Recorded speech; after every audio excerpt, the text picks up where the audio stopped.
यदि एक व्यक्ति पाप बनाया गया, नरक तक उतारा गया और उसकी धार्मिकता वापस दी गई और नरक से बाहर आया और परमेश्वर की उपस्थिति में जाता है, परमेश्वर के दाहिने ओर पर बैठता है और परमेश्वर के दाहिने हाथ बैठता है, और फिर मैं आपसे कहूं, मैं एक पापी के रूप में मेरा विश्वास उस यीशु मसीह पर रखता हूं, पापी बनकर मैं जा सकता हूं।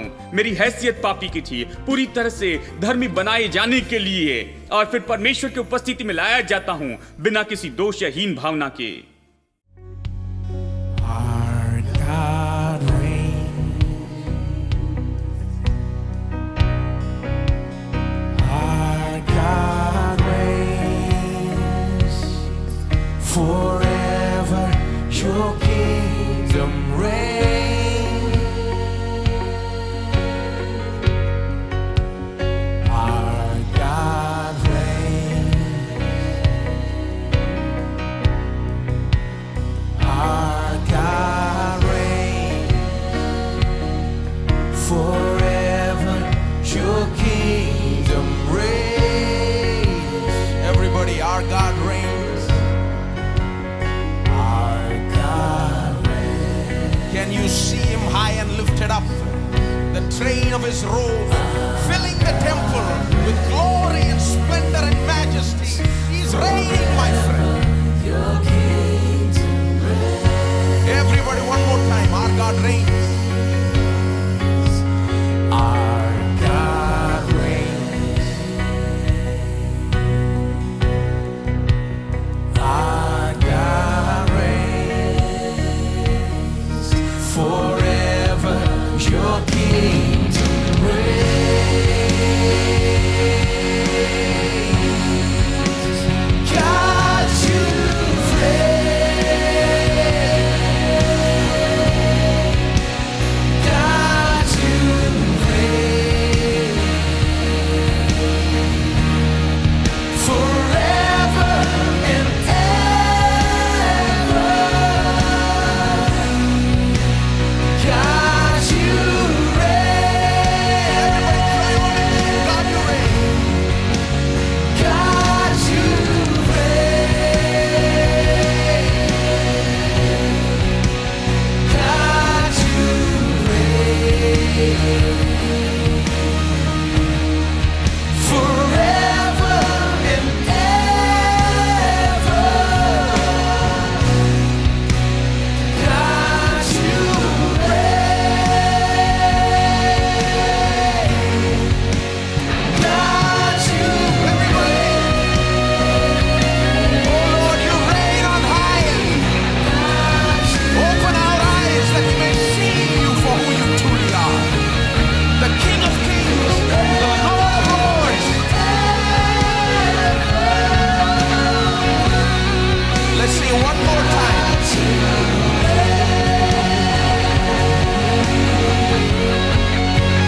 God, you reign. God, you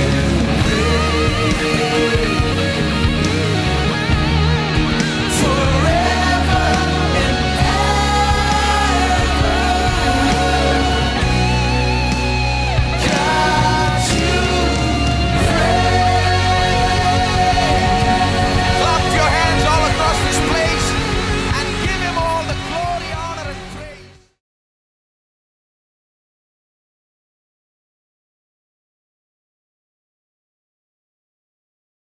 कोई भी संसार में इसके बारे में कोई मायना नहीं कि आप कौन हैं, आप कौन सी जाति के, रंग के हैं, आप क्या विश्वास करते हैं, आप कहां से हैं। आप यीशु के पास में आ सकते हैं और इस बहुतायत के अनुग्रह के वरदान को प्राप्त कर सकते हैं और धार्मिकता का वरदान पा सकते हैं। आज आप इसे पा सकते हैं। यह मुफ्त में दिया गया है। कोई सवाल नहीं है कि आप कौन हैं, आपने क्या किया है, आप कितने अच्छे हैं या कितने बुरे हैं। ये सारी बातें बिल्कुल लेखे में नहीं आती है। आमीन। इसलिए एक अगर कोई 50 साल से प्रभु में है, वो उस व्यक्ति से भिन्न नहीं जो 5 मिनट पहले प्रभु में आया है, धार्मिकता के संबंध में जो हम प्राप्त करते हैं, क्योंकि ये वरदान है। ये बहुत अधिक या कम नहीं हो सकता। कितने लोग समझ रहे हैं मैं क्या कह रहा हूं? परंतु हालांकि हम धर्मी ठहराए गए हैं, लेकिन फिर भी हम धर्मी बनाए गए हैं। अपराधी, दोषी, शर्मिंदा, डरपोक लोग हमारे बीच में हैं। वो इस धार्मिकता के विषय में नहीं जानते हैं, नहीं समझते हैं कि इसका क्या अर्थ है। वे इन बातों के प्रकाशन को नहीं जानते। वे अपराधी हैं, दोषी, शर्मिंदा, डरपोक है। वे जीवन में राज्य नहीं कर सकते हैं। ये जीवन में संघर्ष करते, ये जीवन में राज्य नहीं कर सकते, क्योंकि वे इस विषय में कुछ नहीं जानते हैं। वे नहीं जानते हैं कि वे राज्य कर सकते हैं। वे नहीं जानते हैं और विश्वास नहीं करते हैं, उनके पास प्रकाशन नहीं कि वे परमेश्वर की संतान हैं, कि वे परमेश्वर की दृष्टि में धर्मी हैं। ये बहुत दोषी ठहराने वाला प्रचार है, लोगों को पुराने पापी कहना, और लोग भी खुद को पुराने पापी कहते हैं। इतना ज्यादा जानते हैं। पहली बार जब मैंने प्रचार करना शुरू किया, एक भाई मेरे पास आकर कहने लगे, जानते हैं जब मैं आपके चर्च में आता हूं बिल्कुल महसूस नहीं होता कि मैं चर्च में गया हूं। मैंने कहा क्यों? उन्होंने कहा क्योंकि जहां मैं जाता था वे सच में मुझे मारते थे शब्दों के द्वारा। बाहर आने पर हम बातें करते थे कि उन्होंने आज अच्छे से पिटाई की। ओ वो सही है, उन्होंने आज अच्छे से दिया। इसी प्रकार हम बातें करते थे और हम महसूस करते हैं कि किसी ने हमें मानो थप्पड़ मारा है। हम महसूस करते थे कि हमें धूल और अच्छा नहीं कहा, बिना काम के लोग कहा, पापी कहा। और यहां पर हम आते हैं और आप हमें कभी ये नहीं कहते, आप हमेशा कहते हैं कि परमेश्वर कैसे आपसे प्रेम करता है, परमेश्वर ने हमें ये सब कुछ दिया है, ये ज्ञान, और आप हमेशा हमारे विश्वास को चुनौती देते हैं, सब कुछ बताते हैं। मैं महसूस नहीं करता कि चर्च में गया। मैंने कहा भाई अभी तक आप धोखे में थे, केवल अभी आप इसे जान रहे हैं। इसे सुनना शुरू कीजिए।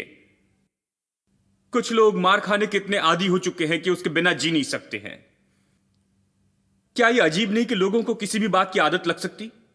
यदि मैं इन बातों की ओर ध्यान नहीं देता तो मैं आपको मारते रहता। केवल धन्यवाद दीजिए कम से कम इन बातों के लिए जो मैं सिखा रहा हूं। मुझे बुरी तरह से मारा जाता था, इसलिए मैं आपको ये सिखा रहा हूं नहीं तो मैं वैसे ही बना रहता। आप नहीं जानते, क्योंकि केवल ये रास्ता है ऊपर रहने के लिए कि आप नहीं जानते हैं, लोगों को देने के लिए। देखिए उदाहरण के लिए यदि मैं जाकर ये प्रचार करूं ये कहते हुए कि आप अच्छे नहीं, गंदे पापी हैं, जानते हैं, गंदे सड़े हुए पापी हैं, जानते हैं, इस प्रकार का प्रचार, जानते हैं, आप अच्छे नहीं हैं, अयोग्य हैं, कुछ भी नहीं हैं, हर कोई कहेंगे आमीन, और फिर अंत में आकर हाथ मिलाएंगे, वो कहेंगे ओ क्या अद्भुत प्रचार ब्रदर।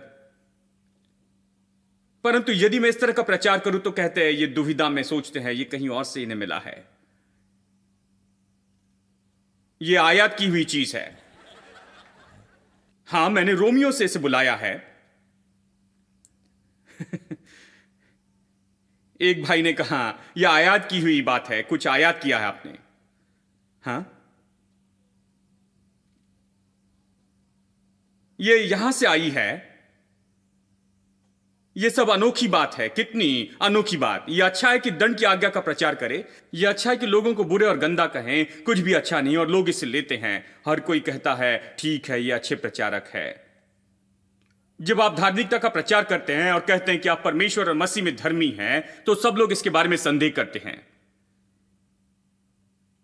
यही बात संपन्नता के बारे में है। हर कोई संघर्ष कर रहा है और किसी के पास पैसा नहीं है। उन दिनों में जब मैंने शुरू किया था किसी के पास पैसा नहीं था। इस पूरे आंगन में किसी के पास कार नहीं थी, एक भी कार नहीं थी, केवल मैं ही कार से आता था। बाकी सब लोग पैदल आते थे, साइकिल से या 2-3 मोटरसाइकिल से आते थे, बस इतना ही। और मैंने संपन्नता का प्रचार किया, लोगों से कहा आप अच्छे हो सकते हैं, प्रभु ने आशीष दी है, यह परमेश्वर का अनुग्रह है। और मैंने प्रचार करना शुरू किया और सब लोग ऐसे ही थे। गरीबी का प्रचार करना अच्छा है। देखिए यदि आप गरीबी का प्रचार करते हैं तो आप अच्छे हैं। अच्छा है कि गरीबी का प्रचार करें, तभी स्वर्ग में जाएंगे। यही तो मुद्दा है, स्वर्ग में जाना है। आप संपन्नता को भूल जाए, संपन्नता की जरूरत नहीं। और ये अच्छा है कि आप गरीब ही बने रहें, जानते हैं, इस प्रकार की शिक्षा, ये सब ठीक है। परंतु जब हम गरीब लोगों को देखते और उन्हें संपन्नता का प्रचार करते, तब हर कोई परेशान है। मैं आपको बताऊं, उनमें से कुछ लोग जो चलकर आए थे और साइकिल से आए थे, आज वे कार में आते हैं। ये वही लोग हैं। मैं इसलिए कह रहा हूं क्योंकि बहुत से लोग कहते हैं कि मैंने जाकर कार वालों को पकड़ा है। मैं किसी के पीछे नहीं जाता। मैंने लोगों को सिखाना शुरू किया जो आए थे, और उन्हें बताया कि आप बेहतर हो सकते हैं, परमेश्वर आपको आशीष देगा। मैं कुछ चेहरों को देख रहा हूं जो लोग पहले यहां पर आए थे अलग अलग तरीके से, और आज वे कहां पर हैं? क्योंकि परमेश्वर का अनुग्रह, आप समझ रहे हैं, यह आपको बदल देता है, आपको पूरी तरह बदलता है। यही तो वास्तविक बदलाव है मेरे दोस्तों। गरीबी से समृद्धि की ओर आना, दुख से खुशी की ओर आना, असफलता से विजय की ओर आना, यही सच्चा बदलाव है। हेलो, क्या आप इस तरह से बदल गए हैं? हमें इस तरह का बदलाव चाहिए। हम में से हर एक को ऐसा बदलना है। ठीक है, मेरे साथ निकालिए पहला यूहन्ना अध्याय 3 वचन 1। देखो, पिता ने हमसे कैसा प्रेम किया है कि हम परमेश्वर की संतान कहलाए। वो कहता है, देखो परमेश्वर पिता ने हमसे कैसा प्रेम किया है कि हम परमेश्वर की संतान कहलाए।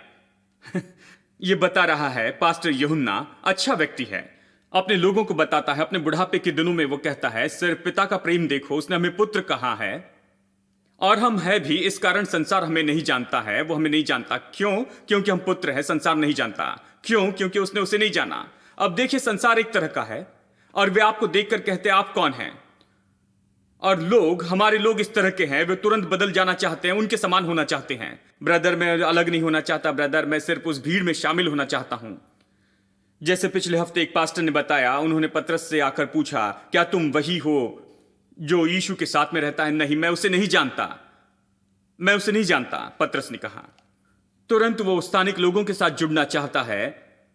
वो यीशु के साथ पहचान बताना नहीं चाहता है, क्योंकि यीशु अब मुसीबत में है।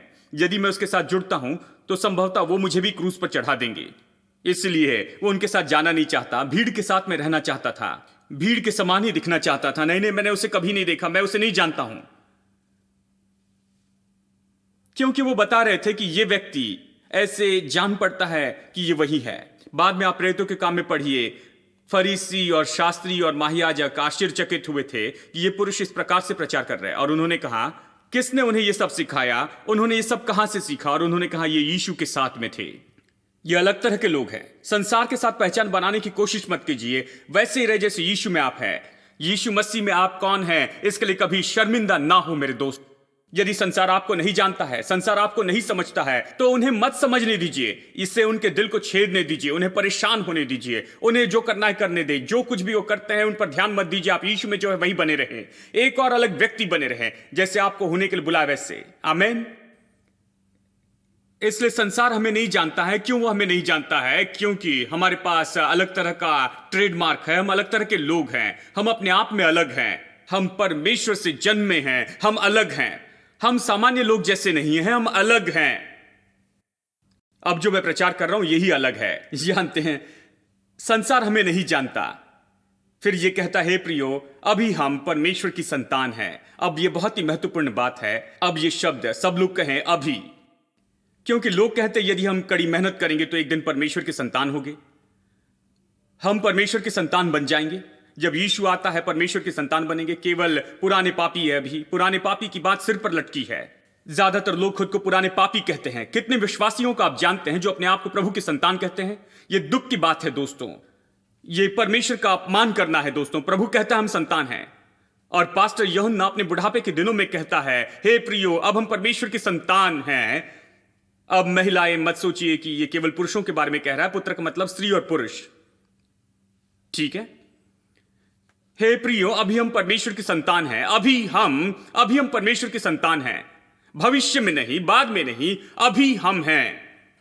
हर चर्च ने इस तरह का प्रचार सुनना चाहिए। अभी हम परमेश्वर की संतान हैं। और फिर कहता है, अभी तक यह प्रकट नहीं हुआ कि हम क्या कुछ होंगे।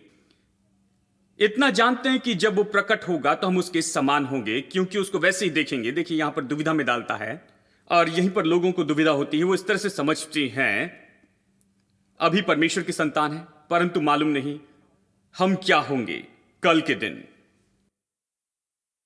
कब हम जानने वाले हैं। परंतु हम जानते हैं कि जब वो प्रकट होगा, जब यीशु आएगा। वे सोचते हैं, मैं लोगों की बात कह रहा हूं, जब यीशु आता है हम उसके समान होंगे। क्यों? क्योंकि हम उसे देखेंगे जैसे वो है। दूसरे शब्दों में वो सोचते हैं, ये वचन क्या कह रहा है? वो सोचते हैं हम परमेश्वर की संतान है, पर हम नहीं जानते कि पुत्र कैसे दिखाई देता है।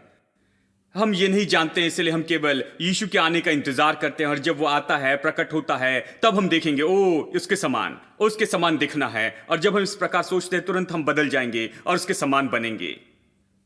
मुझे यह बात बिल्कुल सही नहीं दिखाई देती है।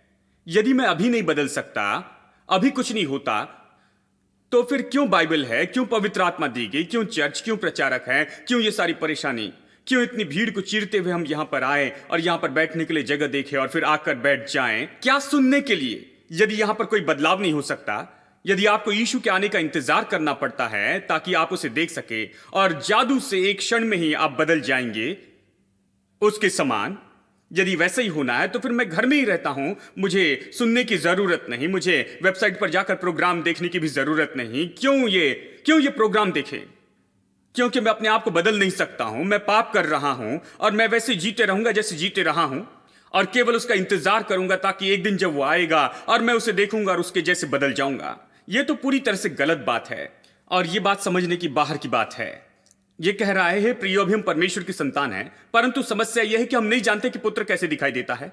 अब मैं आपको बता रहा हूं, हम नहीं जानते कि पुत्र कैसे दिखाई देता है।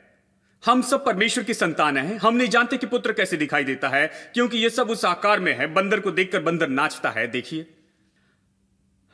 हम चारों ओर देखते हैं और सोचते हैं कि हम बस ऐसे ही हैं। देखिए, इसलिए हम चारों ओर देखते हैं और कहते हैं मैं बस यही हूं। मैं एक कहानी बताता था एक छोटे सिंह की जो पैदा हुआ सुअरों के बीच में छोड़ दिया गया। जानते, वो सोचता रहा कि वो सुअर है, सुअर के समान आवाज निकालता, सुअर के जैसे चलता, सुअर के जैसे खाता, कीचड़ में सुअर जैसे लेटता, जानते हैं। और फिर अंत में किसी ने देखा और कहा ये तो सिंह है, उसे निकाला और फिर सिंह की मान में रखा और फिर काफी समय लगा कि वो सिंह बन जाए, जागरूक बनने के लिए। और फिर उसने जाना, मेरे प्रभु, मैं तो एक सिंह हूं और सुअर जैसे व्यवहार कर रहा हूं। यह एक बहुत बुरा उदाहरण है। फिर भी मैं निश्चित हूं कि आप इसे अच्छे से समझ रहे हैं। परंतु बात यह है, हम नहीं जानते हैं कि पुत्र कैसे दिखाई देता है। हे प्रियो, अभी हम परमेश्वर की संतान हैं, परंतु हम नहीं जानते कि हम क्या होंगे। हम नहीं जानते हम कैसे दिखेंगे। हम नहीं जानते हैं, ये प्रकट नहीं हुआ है कि हम क्या होंगे। हम नहीं जानते हैं कि कैसे दिखाई देंगे, परंतु हम जानते हैं कि जब वो प्रकट होगा हम उसके समान होंगे। अब हां, मैं जानता हूं यीशु आने वाला है, यही सब कुछ, परंतु बात यह है हमें उसे देखने का इंतजार नहीं करना है, देखने के लिए कि कैसे दिखाई देता है। परंतु बात यह है कि इसी वक्त हम समझ सकते हैं, पवित्र आत्मा की मदद से, परमेश्वर के वचन के द्वारा इस वक्त समझ सकते हैं जैसे वो है, वो कैसा है, हम अभी समझ सकते हैं। और जब वो प्रकट होगा या जब हम समझते हैं तो उसके समान होंगे। जब हम समझते हैं कि यीशु कौन है और वो क्या है, क्योंकि उसके पास मांस और लहू है, हमारे समान ही, हमारे समान हड्डियां हैं। वो इस संसार में स्त्री से पैदा हुआ, इस संसार में जिया, हालांकि वो पिता के दाहिनी ओर बैठा है, बाइबल फिर भी उसे मनुष्य यीशु मसीह कहती है। अभी वो परमेश्वर है, परंतु उसने अपनी मानवता का त्याग नहीं किया है, उसने उसकी मानवता को बनाए रखा। इसलिए हम उसको देखते हैं और यदि हम उसको समझते हैं, इस मनुष्य को, क्योंकि बाकी सारे मनुष्य अधूरे हैं, वो वास्तविक चित्र नहीं बताते हैं कि मनुष्य क्या है। यदि हम उसको समझते हैं तो समझेंगे कि कैसे धार्मिक व्यक्ति दिखाई देता है। एक व्यक्ति धार्मिकता के साथ दिखाई देता है, तो जब वो प्रकट होता है हम उसके समान होंगे, हम उसे देखेंगे जैसे वो है। मुद्दा यह है कि हम उसे देखेंगे जैसे वो है, हमें उसे देखने के लिए इंतजार नहीं करना है। जैसे वो आता है आप उसे जैसे वैसे अभी देख सकते हैं। समस्या यह है, बहुत से विश्वासी लोगों के पास गलत चित्र है कि यीशु कौन है। वो उसे नहीं देखते जैसे वो है, वो उसे छोटे यीशु जैसे गौशाला में देखते या फिर क्रूस पर लटका हुआ देखते हैं, हाँ, या फिर उसे कब्र में सोते हुए देखते हैं। यह चित्र है, आप जानते हैं, ये वास्तव में उसे नहीं देखते जैसे वो है। उसे क्या पसंद है, वो वास्तव में कैसा है, मतलब वो कहां है। वो पिता की दाहिनी हाथ में बैठा है, जी उठा है, मृत्यु और शैतान और पाप सभी को उसने पीछे छोड़ दिया, हरा दिया। इन सभी बातों पर उसने जय पाई है, कब्र और नरक पर, और वो पिता के दाहिनी ओर जाकर बैठा है। विजय में वो हमारे लिए मध्यस्थी करता है। मनुष्य यीशु मसीह, हमारे पास परमेश्वर और मनुष्य के बीच में एक बिचवई है, मसीह यीशु जो मनुष्य है, वो बैठा है। उस व्यक्ति को देखे, उसे समझे। मैं उसे वहां नहीं देख सकता, मैं उसे यहां देख सकता हूं। मैं उसे परमेश्वर के वचन से समझ सकता हूं, पवित्र आत्मा से देख सकता हूं। वो मनुष्य क्या है, वो क्या चाहता है। वो बिना पाप के पैदा हुआ, बिना पाप के जिया, परंतु जब वो क्रूस पर मरा पाप बन गया। ठीक है, दूसरा कुरिन्थियों 5:21 इसलिए कहता है वो पाप बना। कितने लोग विश्वास करते हैं कि वो पाप बना? क्या वो पाप बना? क्योंकि जब वो पाप बना, पिता ने अपना मुंह उससे फेर लिया, उसे मरने दिया, क्योंकि पाप की मजदूरी मृत्यु है। उसने कोई पाप नहीं किया, उसने मेरे और आपके पाप उठाए और वो पाप बना। परमेश्वर ने हमारे पापों को उस पर डाल दिया और सजा उस पर आई, उसे मरने दिया, उसने मुख फेर लिया। ठीक है, और वो मर गया पाप के रूप में। वो मर गया क्योंकि वो पाप के रूप में मरा। उसकी आत्मा दूर तक नरक में चली गई, नरक जहां पर अधर्मी लोग रहते हैं। बाइबल इसके बारे में कहती है आत्मा दूर तक नरक में चली गई। और वहां कुलुस्सियों 2:15 कहता है, वचन 15 कहता है, उसने प्रधानताओं और अधिकारों को नाश किया और उनका खुल्लम खुल्ला तमाशा बनाया और उन पर जय जयकार की ध्वनि सुनाई। यह बताता है कि पुनरुत्थान के दिन क्या हुआ। शैतान और उसकी सारी सेना इस बात की ओर ध्यान दे रही थी। यह व्यक्ति हर जगह पीछा कर रहा था। यही व्यक्ति जिससे हम थरथराते थे। इस व्यक्ति ने जब भी नगर में प्रवेश किया, शैतान को बाहर निकाला। यह व्यक्ति अब पाप ठहराया गया और इसके कारण ये यहां पर आया है इस नरक में। हमने इसे पकड़ लिया है तो इसे खत्म करते हैं, उसे बांध रखते हैं, हमेशा के लिए नरक में रखते हैं। और तीसरे दिन परमेश्वर ने उसे देखा, क्योंकि उसने अपना काम अब पूरा कर दिया था। छुटकारे का काम पूरा हो चुका था, जो वो करने आया था पूरा हुआ। अब परमेश्वर जिसने अपना मुख उससे फेर दिया था उसकी ओर देखता और कहता है, पुत्र ये पूरा हुआ, आज के दिन तू मुझसे उत्पन्न हुआ। वो कहता है, दूसरे शब्दों में, आज के दिन तूने नया जन्म पाया है। तू यहां पर आया, लोगों के लिए पाप बना, कब्र तक पहुंचाया गया और अब मैं घोषित करता हूं कि तूने अब नया जन्म पाया है।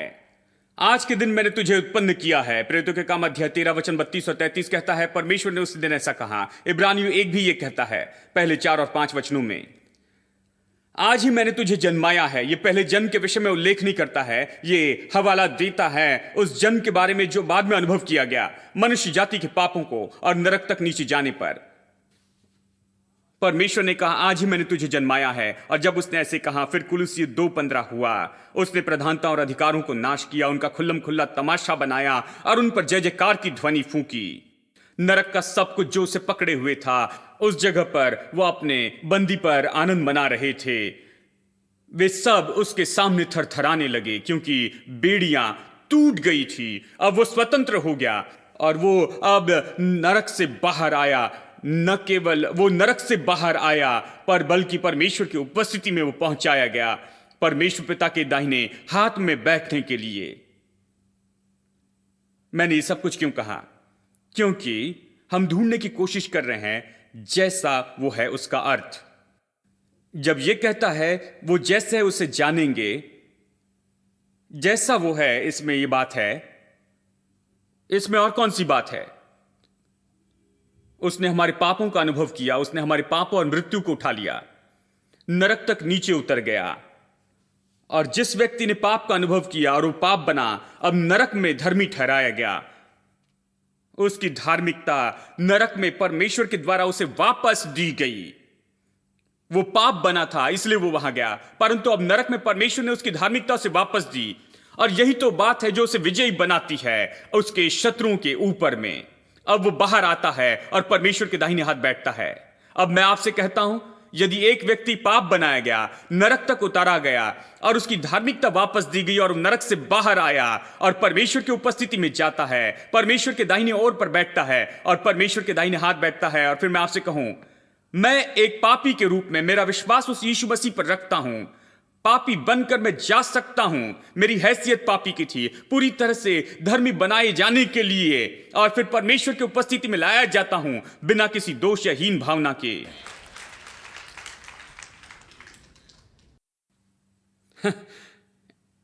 यह बहुत बड़ी बात है, परंतु जरा सोचिए, यह आपको चौंका देगा, परंतु यही इसका सार है। यही तो यह कह रहा है। आप वो जैसा है वैसे कैसे जानेंगे? कैसे वो वहां गया? कैसे वो वहां पहुंचा? इसके पहले कि वहां जाए वो नीचे नरक में गया, वो नीचे नरक में उतरा, फिर वो ऊपर चढ़ाया गया। वो वहां ऐसे नहीं पहुंचा, वो पहले से वहां पर था। मेरे दोस्तों, उसे नीचे आना जरूरी नहीं था, नरक में जाना जरूरी नहीं था, वो तो पहले ही वहां ऊपर था। वो क्यों आया? वो आया क्योंकि हम ठीक नहीं थे, ठीक है? हम तो पापी थे। वो क्यों पाप बन गया? क्योंकि हम पापी थे। वो पाप बन गया। वो क्यों हमारे समान बना?